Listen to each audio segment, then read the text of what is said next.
Olá, vamos falar hoje sobre algumas mitzvot que a gente deve fazer em Pessach, né? Principalmente sobre a parte da proibição do Hametz e como é que a gente deve agir. A primeira coisa importante é a gente entender que a festa de Pessach é uma das festas mais importantes que a gente tem na Torá, porque ela é simplesmente a base de todo o judaísmo.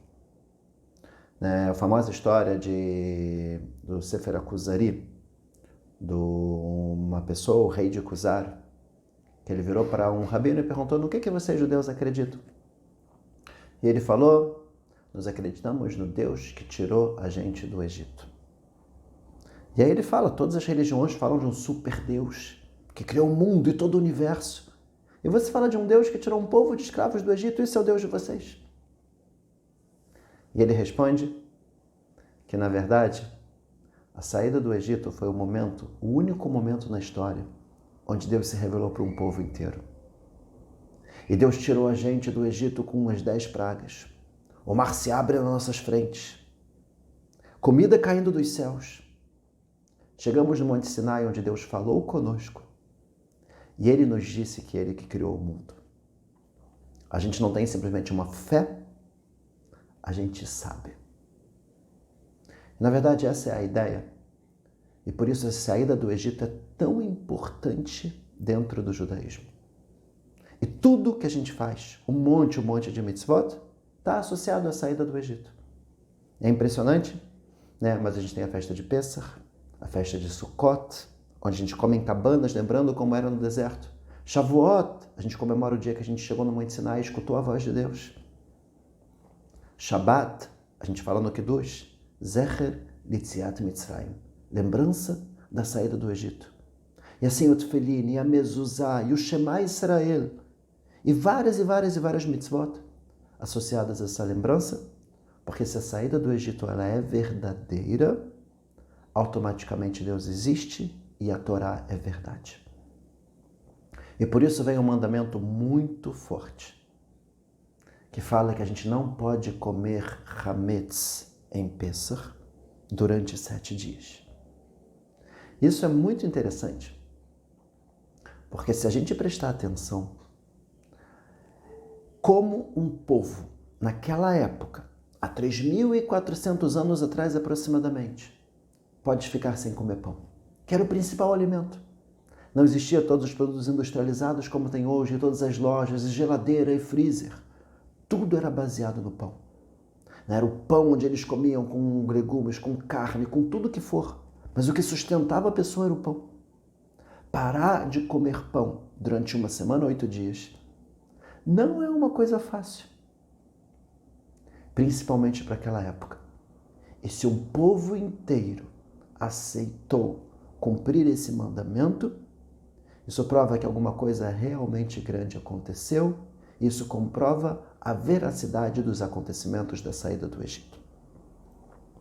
Na prática, quando a gente fala da proibição de comer Hametz, o Hametz ele inclui 5 espécies de cereais, que no caso é o trigo, a cevada, aveia, centeio e espelta.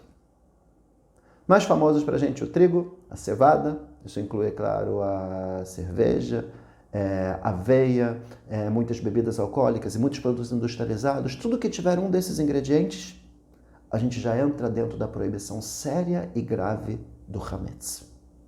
O Hametz ele não se anula, por isso mesmo uma quantidade muito pequena já é extremamente problemática, e por isso a gente costuma cacherizar também a nossa casa e preparar os utensílios para serem utilizados em Pessach, de forma que não tenha a possibilidade de bater um desses 5 ingredientes. A proibição não é somente da gente comer, mas é também da gente ter na nossa propriedade. E por isso o que a gente faz? A gente verifica toda a nossa propriedade, limpa todos os cômodos, procura e vê se tem alguma coisa que seja considerado Hametz para a gente se livrar daquilo. E aí o que a gente faz? Na véspera de Pessach, por exemplo, digamos que o Pessach caia numa quarta-feira à noite. Então, na terça-feira à noite, noite anterior, a gente começa já a buscar o Hametz das nossas casas com uma luz de vela.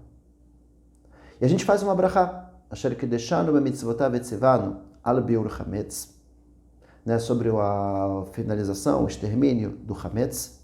E com uma luz de vela a gente vai andando pelos cômodos da nossa casa para procurar. E procurar nas gavetas, e procurar nos cantos, e de repente numa mochila, numa bolsa, onde quer que talvez a gente tenha deixado. Isso tem um simbolismo também muito bonito, que o Hametz, ele simboliza também o Yetzer Hara. Por quê? O Hametz, o fermento, ele infla, tufa a massa. E o Yetzer Hara, muitas vezes, ele enche a gente de orgulho, de sentimento de superioridade, e a gente acha que a gente pode fazer tudo o que a gente quiser.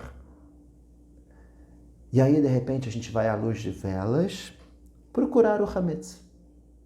A vela simboliza também a nossa alma. Ner Hashem Nishmat Adam, a vela de Deus é a alma do homem. E com a nossa alma, a gente vai buscar todo o Hametz e todos os problemas que a gente possa eventualmente ter nas nossas vidas. Por isso está escrito que eu devo procurar, no Talmud traz uma história de duas casas com um buraco entre elas. E cada um tem que buscar o Hametz até onde a sua mão alcança. Onde no simbolismo seria, se eu tenho um problema com alguém, cada um que tem que tentar consertar a sua parte. De qualquer forma, a gente tem também a parte prática, que a gente não pode ter nada e nenhum alimento que tenha um desses ingredientes. E a gente muitas vezes acaba errando por produtos industrializados que parecem ser inofensivos, mas muitas vezes podem ter um Hametz ou um desses ingredientes e prejudicar a nossa alma. E por isso a gente faz essa busca. Após buscar o Hametz, tem um costume de pegar alguns pedacinhos pequenos de pão e espalhar pela casa para que a gente sim encontre alguma coisa, porque a casa já está limpa. Eu já estou durante um período maior buscando o Hametz das nossas casas e limpando. Então eu achei esses 10 pedacinhos de pão que eu espalhei pela casa, eu junto aquilo tudo, e no dia seguinte de manhã, de novo, se Pessach começar na quarta noite, então na quarta-feira de manhã, por volta de umas 9h30 da manhã, eu já não posso mais comer o Hametz, e antes de umas 10h30 da manhã eu já devo queimar e acabar com o Hametz. A gente costuma assim colocar fogo, fazer uma pequena fogueirinha, para eliminar todos esses pedacinhos pequenos de Hametz que a gente tem para acabar com aquilo. E logo em seguida a gente fala um trecho. Que a gente fala, tem em aramaico, mas é importante a gente entender o que a gente está falando. A gente fala que todo o Hametz que tenha na minha propriedade, que ele seja eliminado e que ele seja anulado e que ele seja considerado como pó da terra, não é mais meu. Por quê? Além da proibição de eu comer, eu tenho a proibição de ter. Então agora eu estou abrindo mão, não é meu, fazendo o que a gente chama de efker. A gente fala essa frase de anulação do Hametz 2 vezes. Uma vez, no caso do nosso exemplo, na terça-feira à noite, a gente buscaria o Hametz à luz de vela. Depois que eu terminei de olhar em todos os cômodos, eu falo, todo o Hametz que tem na minha propriedade que eu não vi, que ele seja anulado e considerado como pó da terra, não é meu. Quando chega no dia seguinte, até umas 9h30 da manhã eu ainda poderia comer o Hametz. Depois das 9h30 eu já vou juntar aquilo e queimar. Depois que eu queimei, eu falo novamente essa frase de anulação do Hametz. Todo o Hametz que tenha na minha propriedade, que ele seja anulado, considerado como pó da terra, não é meu. Essa é a primeira forma que a gente faz para a gente não transgredir a proibição de ter Hametz nas nossas propriedades. A segunda forma, que também é bastante importante, é a venda do Hametz. Porque muitas vezes tem Hametz que a gente não vai dizer que um pacote de biscoito ou alguma coisa assim é simplesmente considerado como pó da terra e que não é mais meu. Aquilo é sim, é uma coisa importante e eu poderia até mesmo chegar a comer. Então a gente faz a venda do Hametz. Como é essa venda? Pessoal, essa venda não é uma coisa simbólica, tá? Essa venda ela é feita de acordo com todos os tipos de venda que existe na Torá. 6 tipos de venda para mostrar que aquilo é verdadeiro. na frente de testemunhas, com um contrato, tem inclusive fiador. É uma venda 100% verdadeira, onde o rabino vende para um não-judeu todo o hametz que está guardado na nossa casa num determinado armário.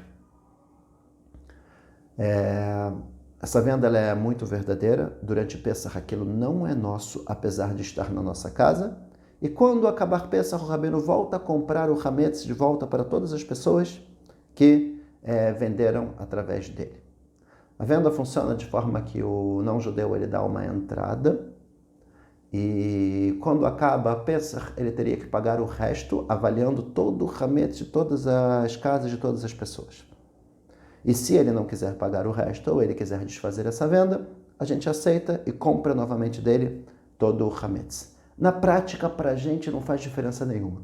Está simplesmente fechado no nosso armário, está nas nossas casas e quando acabar a Pesach volta a ser nosso, mas de acordo com a Torá, isso é uma venda 100% válida e verdadeira. De qualquer forma, a proibição mais grave que a gente tem, e que realmente é muito grave, é comer o hametz em Pesach. Comer o hametz em Pesach é comparado com comer em Yom Kippur, ou deixar até mesmo de fazer o Brit Milá. Tem uma seriedade muito grande, por isso a gente precisa tomar muito, muito cuidado com o hametz, para a gente não comer alguma coisa, mesmo que tenha alguma dúvida se tem hametz ou não tem hametz. Na prática, tem muitas listas de todos os produtos que foram verificados e que a gente sabe que não tem risco. E o correto durante essa semana é a gente tentar manter uma alimentação 100% kasher e que a gente possa estar tranquilo que a gente não tem nenhum tipo de ingrediente que possa eventualmente ter o hametz. Ok. Mais um ponto importante e que tem, na verdade, uma grande debate ou discussão são sobre as kitniot, as leguminosas em Pesach, como, por exemplo, talvez o principal exemplo, arroz e feijão. De acordo com todas as opiniões, arroz e feijão não é hametz. Não tem problema a gente ter na nossa propriedade. Sefaradim, eles costumam comer. Simplesmente fazem 3 verificações, olham bem entre os grãos. Já aconteceu de ter grãos misturados e às vezes apareceu um grão de trigo no meio, inclusive eu já encontrei. E por isso a gente faz uma verificação muito boa antes de preparar e comer, mas o arroz em si, ou feijão, não é hametz. O que sim tem é um costume dos Ashkenazim de não comer. Tem diversos motivos para esse costume. Desde motivos mais simples, ligados com os sacos que eram vendidos, onde muitas vezes poderia ter uma mistura, e às vezes nos mesmos sacos que usavam para trigo, farinha, usavam também para arroz, e às vezes a mesma pá que colocava num, colocava no outro, e podia ter misturas. Até motivos mais profundos, né? Tem uma série de motivos. Na prática, os Ashkenazim costumam não comer arroz e feijão em Pesach. Não é a mesma gravidade de hametz, é simplesmente um costume. Se uma mesma panela que fez arroz, por exemplo, pode fazer uma comida para os Ashkenazim poderiam comer na casa de um sefaradi, simplesmente tem o costume de não comer o arroz. Isso é bem menos sério do que comer o hametz. Tá? Produtos industrializados é bem mais grave do que comer o arroz ou o feijão. Porque o produto industrializado a gente não sabe como é feito e pode ser que tenha de verdade o hametz. Então também não seria correto a gente comer um produto industrializado que não tenha uma devida supervisão. Ah, mas por que esse Sefaradi é assim e Ashkenazi é assado? Qual a diferença? Por que não um único costume para todo o Am Israel? Na verdade, esse seria o ideal. Na época que a gente estava na nossa terra, todo o nosso povo, junto com o Sanedrin, com o tribunal rabínico, todas as decisões eram únicas e para todo o povo. A gente tem uma mitzvah da Torá de escutar as palavras e os decretos dos nossos sábios. E a gente também tem uma mitzvah da Torá de ir atrás da maioria. Então, se a maioria do tribunal rabínico de Jerusalém chegasse à conclusão que não pode comer arroz em Pêssar, essa proibição seria para todo o povo judeu.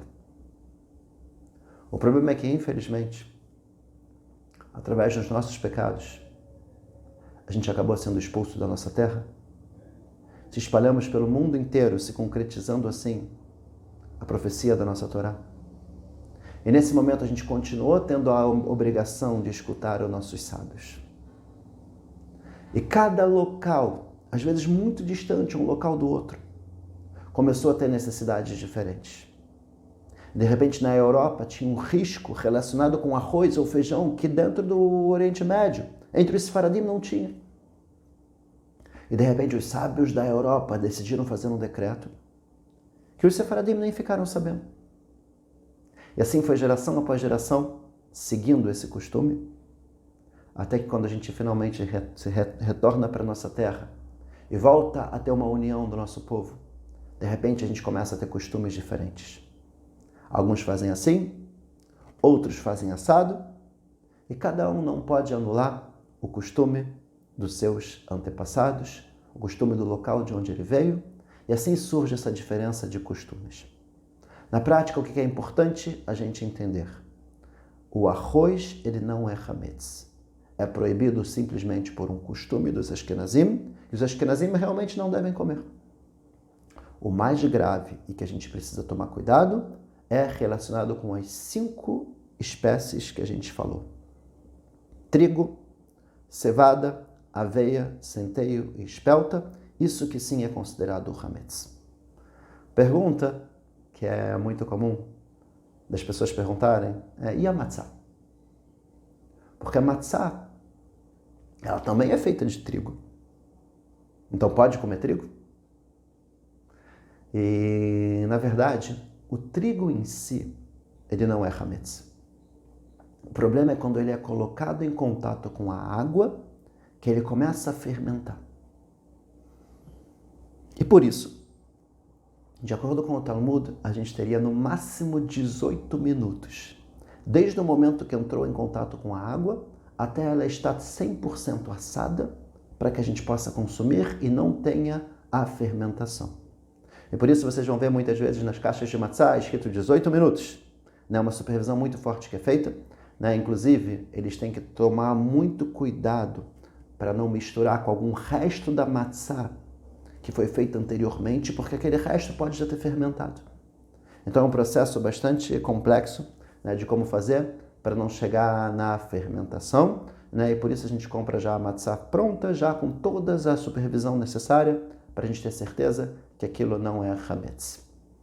Na prática, pessoal, muito importante a gente se esforçar. É uma das mitzvot mais importantes que a gente tem na Torá, que é a mitzvah da gente seguir o Pêssar e mostrar como é verdadeiro toda a história do nosso povo, e como Deus existe, e como Ele tirou a gente do Egito, e como Ele deu para a gente a Torá. E por ser a base do judaísmo, a Torá coloca essa mitzvah também com uma gravidade muito grande, e que, Bezerra Hashem, a gente consiga, todas as gerações parar, juntar todos os familiares, contar sobre tudo o que aconteceu, passar essa transmissão linda do nosso judaísmo, geração após geração, fortificando cada vez mais a nossa fé. Pesach Kasher Vesameach.